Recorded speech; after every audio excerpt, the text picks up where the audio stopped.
Hi. Welcome to PDF.co. In this tutorial, I'm gonna teach you how to use the extraction area profile in Zapier. Let's start. For this tutorial, we'll be using this sample PDF file and we will only extract the table part. To extract the table part only, we'll need to get the coordinates of the table in the PDF. We have two options for this. First, you can go to your PDF.co dashboard and locate PDF Viewer under Helper Tools. The second option is to use PDF Multitool and use the Selection tool. You can download this for free at bytescount.com.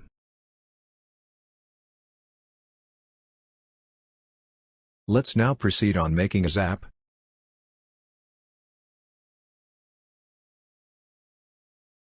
Choose Google Drive as our trigger app.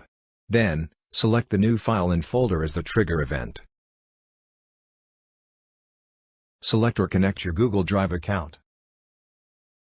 Then, choose the drive and the folder that you're going to use.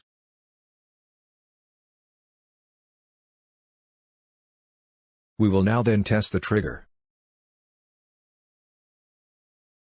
Since we've now found our PDF file, we will proceed with setting up our action.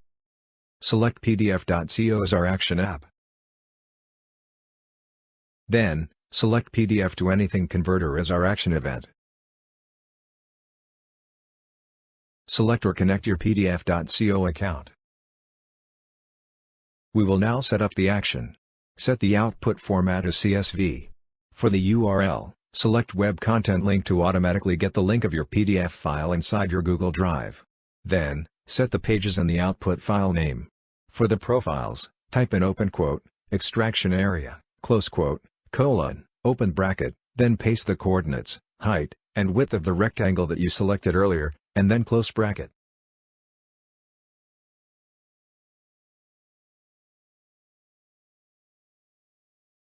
We will now test the action.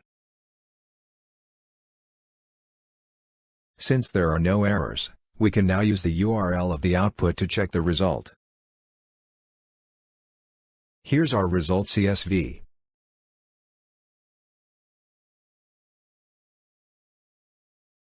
That's it for this tutorial. We have a lot of tutorials that you can check on our YouTube channel or on our website. Thanks for watching.